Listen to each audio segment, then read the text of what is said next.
Kita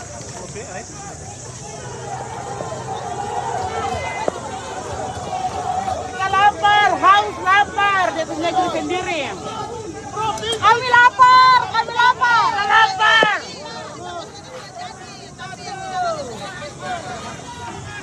Kita lapar, dia punya negeri sendiri. Kami kelaparan. Ya, semua diam. Kelaparan, kancing-kancing makan sampai habis.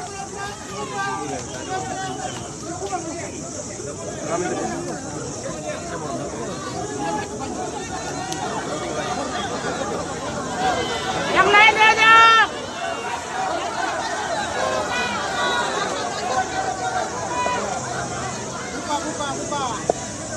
Ya, saudara-saudari, seluruh masyarakat Kota Merauke yang Tuhan kasihi. Negeri ini dikaruniakan Tuhan bukan untuk kita membuat keributan. Negeri ini adalah negeri cinta kasih. Negeri yang Tuhan pilih untuk matahari lebih dulu mengawali surya dari tempat ini. Tidak ada tempat lain yang Tuhan takdirkan untuk matahari di Indonesia ini terbit lebih dulu, kecuali di tempat ini. Jadi berbahagialah kamu semua yang ada di tempat ini. Tuhan sangat mengasihi kamu semua. Meskipun kamu kulit berwarna gelap, tapi kasih Tuhan tidak tersingkir hanya warna kulitmu hitam. Tuhan mengasihi kamu semua dengan penuh.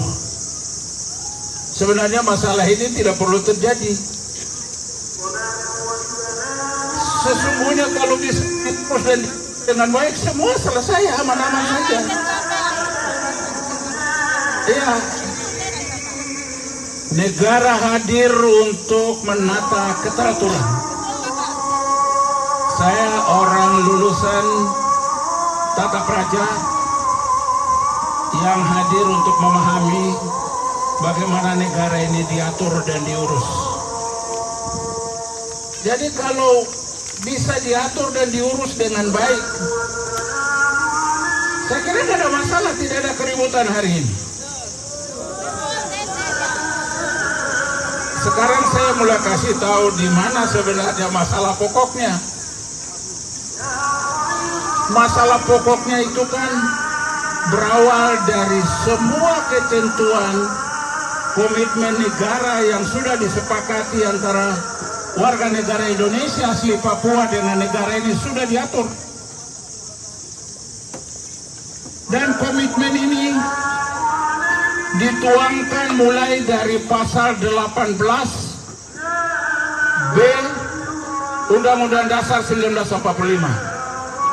Negara mengakui dan menghormati satuan-satuan pemerintahan daerah yang bersifat khusus atau bersifat istimewa yang diatur dengan undang-undang. Kita punya diatur dengan Undang-Undang 21 2021 yang kemarin kita sudah robah dengan Undang-Undang nomor 2 tahun 2021. Di sanalah komitmen kebangsaan itu diikat antara warga negara Indonesia asli Papua dan pemerintah Republik Indonesia. Itulah komitmen perikatan yang kita berdiri tegak di atas itu, bukan di tempat lain.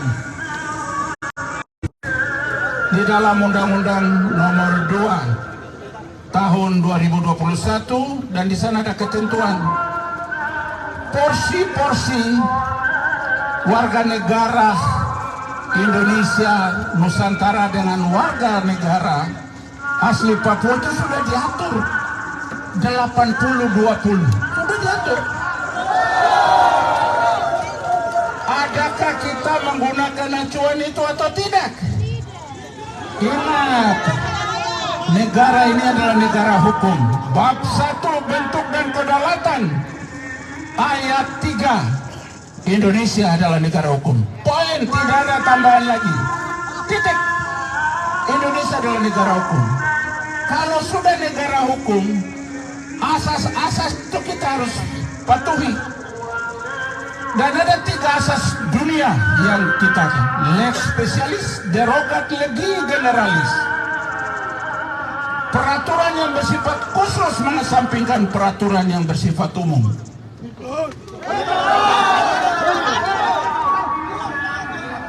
Jadi itu asas lex specialis itu sudah dijabarkan oleh negara di dalam ketentuan 80 porsi 80-20 itu. Patuhi itu. Tapi hari ini mulai dari provinsi, mulai dari kabupaten, semua asas itu sudah diinjak-injak. Jadi ada polisi ini tidak perlu hadir. Kalau kita semua sebagai warga hukum menjunjung tinggi hukum itu dengan baik, saya kira orang-orang ini tidak perlu ribut. Jadi tegakkan itu saja. Tidak ada masalah sesungguhnya hal ini.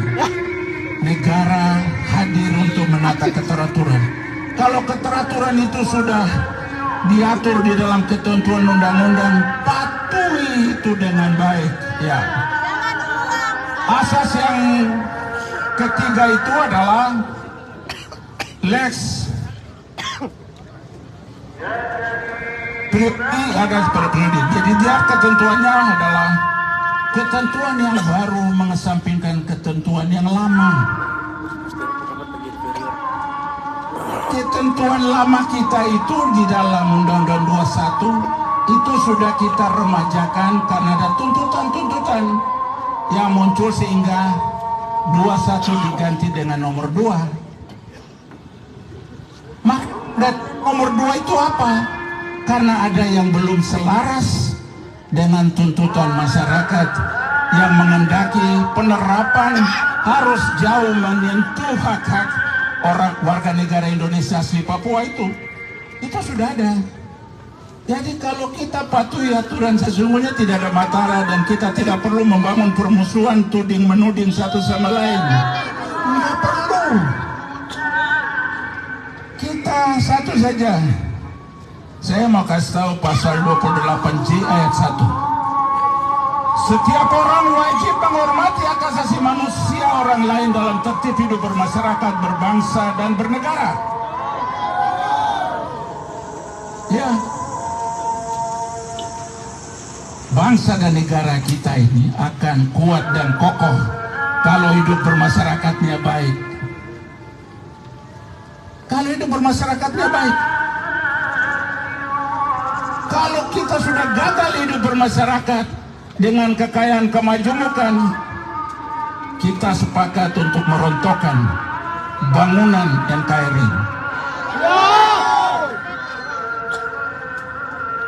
Hari ini jangan menilai mereka itu pemberontak, tapi justru mereka adalah pencinta NKRI yang menghendaki keseimbangan itu terjadi.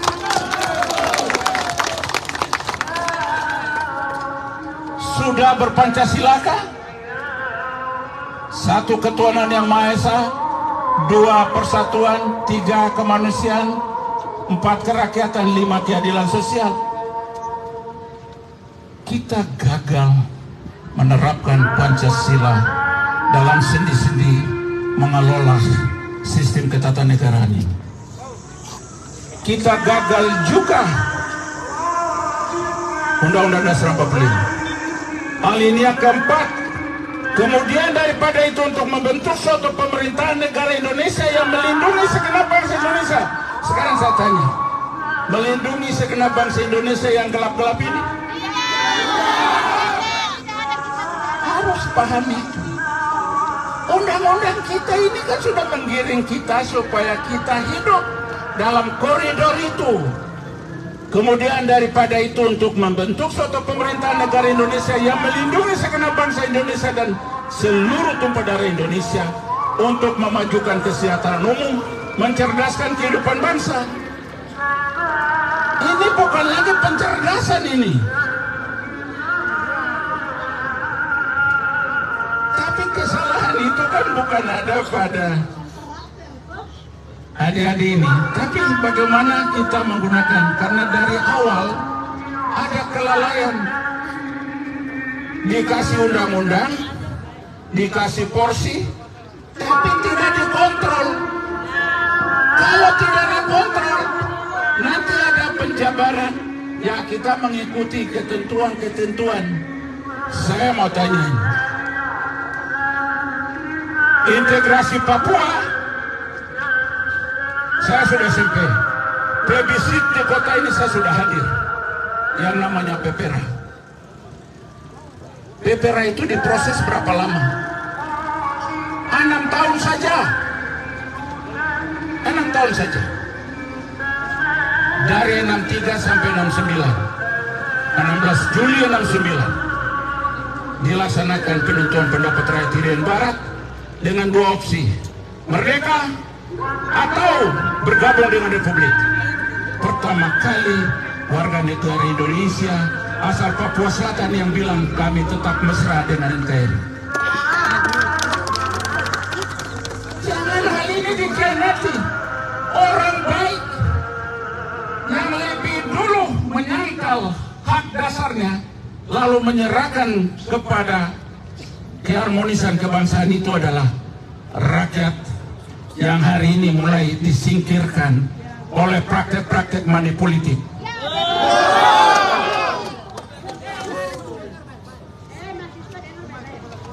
Ini praktek money. Saya sudah ikut pemilu dan jadi penyelenggara pemilu mulai dari tahun 71 di Kimam. Saya baru ketemukan pemilu yang amburadul dahsyat ini tahun ini. Di seluruh tempat saya sudah jadi pelaksana pemilu. Seluruh tempat, sampai Jakarta juga waktu saya kerja, saya jadi pelaksana pemilu di Bangda, di kantor Direktorat Jenderal Pembangunan Daerah. Saya baru ketemu ada praktek demokrasi yang dahsyat dengan money politik ini tahun ini.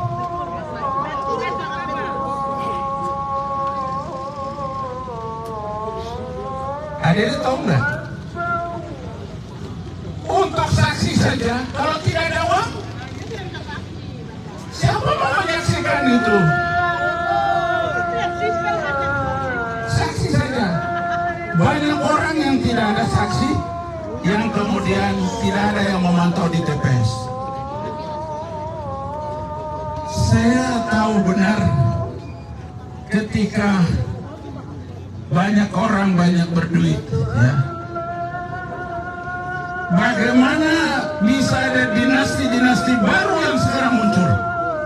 Suami istri itu bisa bagi, satu di DPR provinsi, satu di DPR RI.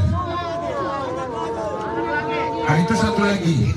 Satu provinsi, bapak di DPD, mama di provinsi, anak di Jayapura jadi anggota DPR. Sudah kamu diam saja. Supaya bapak kasih tahu kalau ada Facebook, ada YouTube, ada TikTok di negara ini supaya tahu. Saya Yohanes Kulbagepsi, tokoh masyarakat Purwosari yang sedang berbicara. Demi NKRI saya harus tampil supaya NKRI dikelola dengan baik, supaya muncul trust warga negara Indonesia terhadap negara ini, muncul kepercayaan. Sahabatku Prabowo kalau besok kau dilantik jadi presiden, harus dibenahi ini masalah ini. Harus dibenahi kekonyolan praktek demokrasi yang mengingat-ingat asas-asas demokrasi yang sangat luar biasa. Kami sesungguhnya tidak gerojo jadi anggota DPRD, tapi karena sistem ketatanegaraan mengendaki ada anggota DPRD, ya kami juga ingin berperan. Ya, ini berperan.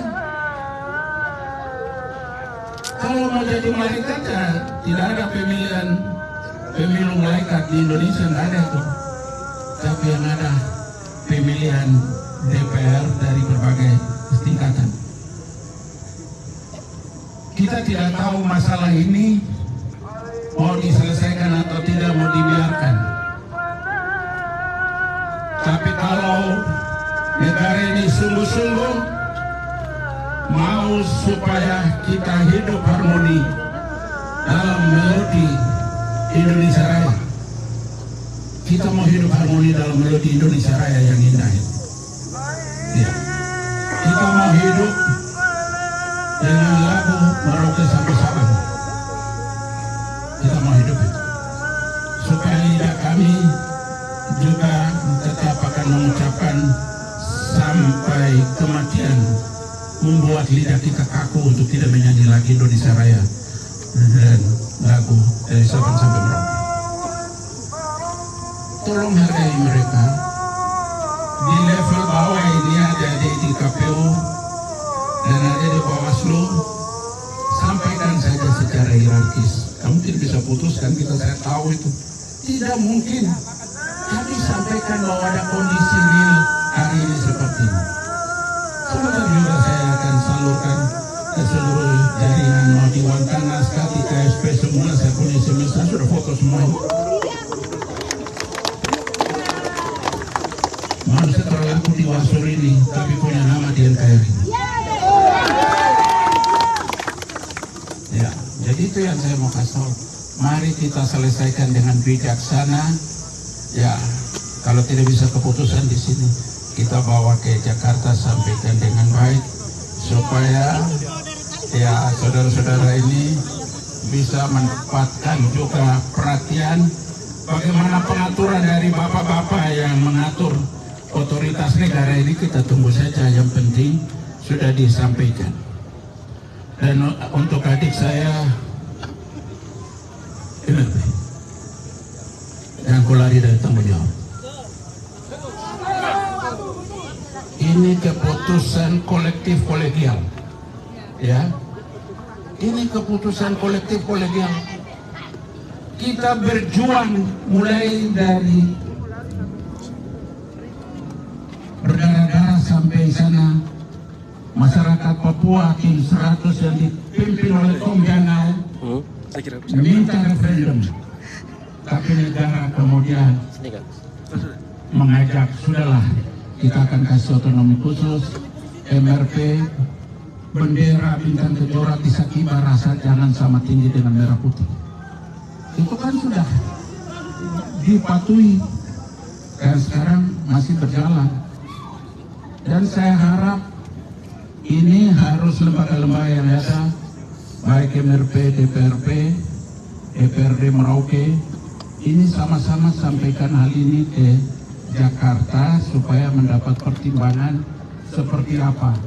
Walaupun dari sisi agenda memang tetap berjalan gitu, tapi catatan ini juga harus dengan cepat disampaikan ke sana. Jangan sampai ini kan tinggal tunggu faktor pencetus. Ya. Dulu faktor pencetusnya itu Bimas Raya tenggelam. Saya diutus Tuhan pada saat itu dan kita bisa buat situasi aman, damai sampai sekarang. Kita lahirkan moto Isakut BKI, Isakut KAI, satu hati, satu tujuan, dan kita hidup berdamai dengan perbedaan itu. Jadi ini kan sudah terjadi di 2 pemilu. Kemarin DPRD Merauke hanya 3 orang. Kita tidak tahu hasil besok DPRD Merauke berapa, provinsi berapa. Afirmatif itu, kita tidak mau afirmatif. Kita mau berkompetisi secara sehat. Karena dulu pemilu yang kita ikuti itu jurdil, jujur, dan adil. Itu aja. Kita mau berkompetisi dengan saudara yang lain gitu. Untuk uji komunikasi sosial kita kepada para pemilih yang baik. Tapi sekarang kita sudah merusak masyarakat ini. Ada rumus baru, WP dengan NPWP, Wani Piro, nomor Piro, Wani Piro. Celakalah demokrasi kita ini. Kan sayang demokrasi suci untuk menghasilkan para wakil rakyat yang menjadi benang merah dengan rakyatnya, realitas yang tidak sedap dalam praktek besok. Dan orang-orang besok ini akan Ya, kalau orang Papua kalau tidak cari duit, kamu tidak cari duit, besok kamu tidak jadi anggota DPRD. Ya. Dan gejala-gejala berikut sudah mulai merambas ke kepala daerah kabupaten, kepala daerah provinsi. Sudah mulai merambat. Jadi kira-kira apa yang kita harus lakukan untuk tetap menjaga Merauke Istana Damai, Merauke Istana Cinta Kasih, Merauke kerukunan, Merauke solidaritas? Apa yang kita mau harapkan? Kalau praktek-praktek sementara kalangan, ya dia bersembunyi di sana, dia tidak hadir, tapi kalau ada masalah, yang berurusan ini kan orang lain. Padahal si pembuat ulah ini kan mereka ada di sana karena mereka nggak sabar. Ya. Jadi keterlaluan contoh di DPD ini, manusia entah dari planet mana bisa dikenal sampai di Keladar, di Tor dan Sabon sana, itu bagaimana suaranya? Aneh bin ajaib ini. Ya. Sementara saudaranya sendiri di depan mata tidak dipilih, tapi dia hanya melihat ada uang dari tuan ini sampai orang Tor, Keladar, Sabon orang bisa pilih dia dan ada suaranya. Aneh itu. Ya, jadi itu saja. Kamu pakai mekanisme yang ada bersama-sama, tidak usah melakukan konflik satu sama lain. Saling mendengar saja ya, saling mendengar saja untuk diatur dengan baik supaya ini kita suarakan ke pusat sama-sama, karena keputusan terakhir cuma ada di pusat. Kita ribut di sini tidak bisa, orang ini ambil keputusan. Tapi yang kita minta itu ada kejujuran dengan baik, dengarkan mereka apa yang mereka sampaikan. Kalau ada bukti, lengkapi bapak-bapak di sini dengan bukti-bukti yang ada. Bukti-bukti, karena di dalam hukum ya tidak ada bicara katanya, bicara itu bukti. Kalau ada bukti ya silakan dilengkapi, dan kita harap bahwa adik-adik yang mendapat tanggung jawab untuk memikul amanah baik sebagai penyelenggara maupun sebagai pengawas ini harus kerja dengan baik, karena kita sudah tanda tangan waktu itu, waktu Kapolres Rama kita tanda tangan di Mapolres waktu itu, pemilu damai gitu. Ya, kita udah tanda tangan semua dengan semua partai politik. Tapi mereka hanya taruh tanda tangan aja, lalu mereka giat melakukan money politik. Ini yang salah di situ. Tidak konsekuensi. Kita sudah tanda tangan itu. Sama-sama soal money politik dengan Kapolres pada saat itu. Jadi saya kira kalau semua itu dipatuhi, nggak ada keributan. Negeri ini negeri yang kita harus junjung tinggi menjadi istana damai. Contoh kedamaian itu harus dimulai dari matahari terbit. Di sini sudah tempatnya. Kalau kita sudah mulai kacau, ya nanti dari situ akan berantai kemana-mana. Jadi itu saja supaya adik Kapolres dengan teman-teman itu, mereka kan bisa anggap aja direkreasi dengan kemajemukan yang ada di sini. Tapi kalau kita tidak saling memberi ruang, nah ini masalahnya. Iya, ini masalahnya. Jadi persoalan ini tidak bisa selesai hari ini, karena ini bicara soal proses ketentuan hukum. Jadi kalau proses ketentuan berarti kan kita harus menempuh melalui mekanisme hukum, dan itu dicatat dan segera dilanjutkan kalau berkenan, supaya masyarakat ini bisa menerima entah nanti besok kalau afirmatif. Waktu Presiden SBY, saya undang beliau untuk panen raya di Salur 4, di SP4. Saya paparan di depan beliau minta untuk paparan lagi di istana, sehingga melahirkan Impres nomor 5 tahun 2007 tentang percepatan pembangunan Papua dan Papua Barat. Di poin kelima bunyinya begini: perlakuan khusus dalam kurung affirmative action untuk memberdayakan sumber daya manusia putra-putri asli Papua. Itu Impres nomor 5, kalau bisa buka di Google bisa lihat di situ poin kelima. Perlakuan khusus bagi pengembangan sumber daya manusia putra-putri asli Papua. Waktu itu beliau datang kita bikin universitas. Dulu mulai dari Sekolah Tinggi Teknologi Merauke kerjasama dengan ITS Surabaya.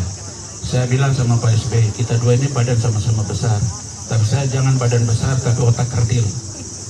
Saya tidak minta bahwa presiden itu duit, saya hanya minta restu, kasih nama, kasih Universitas Negeri Musa Musin. Kebetulan teman saya, Wakil Menteri Pendidikan dan Kebudayaan Pak Fasli Jalal, orang Padang. Saya bilang, Fas, aku nggak perlu kejar-kejar jadi menteri, cukup kau saja. Nanti kau bantu saya. Oh beres, skip saya. Dulu di Bappenas, di Sosbud. Udah jadilah itu universitas. Maksud saya, supaya ini juga jadi mesin untuk mencetak manusia Papua yang mungkin saat ini belum memenuhi kriteria kompetensi. Ya dengan mereka kuliah di situ, mereka bisa memenuhi syarat kompetisi dari semua ya lapangan pekerjaan yang tersedia di sini. Jadi kita udah mulai proses perlahan-lahan. Saya usul pemekaran lagi dari 1 kabupaten menjadi 4 kabupaten, dan kamu harus berbagi. Negara ini bisa kasih kita provinsi jauh dari syarat yang ada itu, yaitu dengan 4 provinsi kita bisa bikin provinsi, dan 4 kabupaten kita bisa bikin provinsi. Itu satu hal yang negara sudah kasih ke saya. Berarti itu kan sudah menggunakan asas lex specialis derogat, legi generali. Ya itu kan asas itu. Wilayah cukup luas, 1,30 Jawa, 119.749 km persegi. Saya ngomong ke sana, ke teman-teman, baik di Kemdagri, bahwa Menko Polhukam, dan semuanya. Dan mereka merestui. Saya bilang, Pak, kita masih ada manusia pohon, manusia di bumi aja kita belum sejahterakan, apalagi manusia pohon yang namanya Korowai dan Kombai. Supaya kita bisa kasih turun doran dari manusia pohon menjadi manusia bumi, walaupun nanti kita proses untuk sejahteranya. Itu catatan saya di Komisi 2 waktu saya paparan tentang usulan kita pada saat itu. Jadi harapan saya bahwa pemilu ini bukan untuk kita baku hantam, bukan. Tapi pemilu ini kan hadir untuk sama-sama mengerjakan pekerjaan rumah bangsa ini. Kita lahirkan tokoh-tokoh yang mumpuni, yang besok akan menjadi jembatan merah, jembatan silaturahmi untuk mengurus masyarakat ke depan gitu. Jadi ada Kapolres ini, masih ada lagi satu keributan yang akan muncul, itu keributan di antara kita orang lagi. Karena begini, siapa yang mau didahulukan untuk duduk di kursi afirmatif ini? Karena semua mau gitu. Suruh mainkan juga dia seleksi, dan itu mainkan dulu marah dia. Kata dia lekor bahasa dong marah dia gitu maksudnya. Jadi kembali lagi kepada dari berbagai teori yang pernah saya belajar dan saya baca, saya temukan satu teori yang ditulis oleh anak Sunda dari Lan Bandung. Tulisannya begini, kebijakan adalah dasar untuk bertindak. Selesai. Nah kalau kita sudah ada kebijakan konstitusional, mari kita gunakan dasar-dasar kebijakan konstitusi itu kita atur. Tetapi nanti itu pekerjaan rumah berikut yang nanti kita akan minta. Kalau kemarin satu kursi 10.000, kita mau coba minta sama-sama dengan MRP, dengan DPRP untuk kita coba bicara, kasihlah kurang dari 10.000 supaya mereka bisa jadi. Kalau semua sama-sama 10.000, sampai sekarang juga saya lihat tidak ada yang 10.000. Ya, itu yang punya duit aja nggak bisa 10.000. Malah yang punya duit aja kemarin nggak bisa masuk. Ya, sehingga ada dosa-dosa di mana-mana. Gereja yang juga ada urusan dengan Tuhan juga, ya ada janji-janji lain di gereja yang kemudian tidak bisa dipenuhi, ada dosa di gereja gitu. Belum lagi dosa di masyarakat. Ya. Jadi ini saja, mari kita satu. Kemarin tunda itu karena ada teman-teman dari agama Hindu yang hari Nyepi.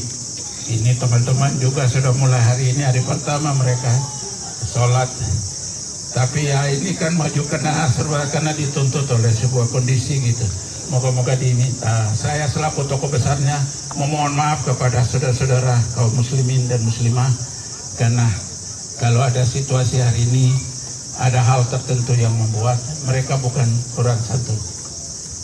Tapi saya adalah tokoh 3 zaman. Dari Belanda saya sudah ada, UNTEA juga saya ada, Republik ini saya juga ada, dan saya menjadi saksi perjalanan sejarah tanah Papua dan masyarakat Papua di tanah Papua ini. Ya, jadi itu saja. Coba dikomunikasikan lewat wakil, kita cari solusi bersama, dan saya harap bapak-bapak Forkopimda ini juga harus hadir, karena ini kan juga menyangkut situasi ya negara di paling depan Republik ini, supaya kita duduk bersama, kita cari solusi. Mungkin ada hal-hal tokoh-tokoh tertentu yang bisa dihadirkan untuk menyampaikan hal ini, bagaimana sebenarnya pengaturan kita, kan ada realitas yang benar-benar saya pikir bahwa yang terpilih ini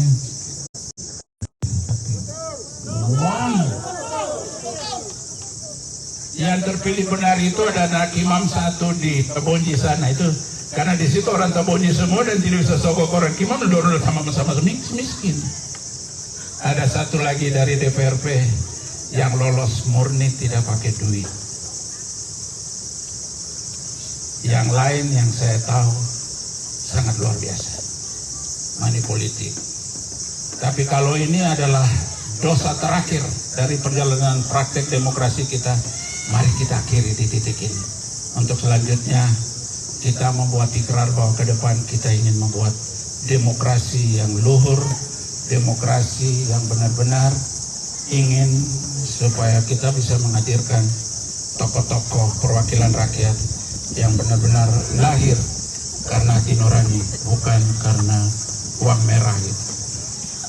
Hari ini di Wasur, Pak. Jadi ada saudara satu yang sudah store 50 sampai 60 juta, suaranya tidak masuk dan dia mau tuntut kembali uang itu. Wasur di depan mata saya ini. Ya, ada satu seorang saudara yang mereka sebutnya kepala kampung, bukan kepala kampung tapi tukang kasak kusuk ke sana kemari gitu. Di antara mereka sangat luar biasa gitu. Jadi ada beberapa anggota dewan yang kemudian minta calon yang gagal itu minta supaya uangnya dikembalikan. Ya ini tidak tahu urusannya bagaimana ya nanti.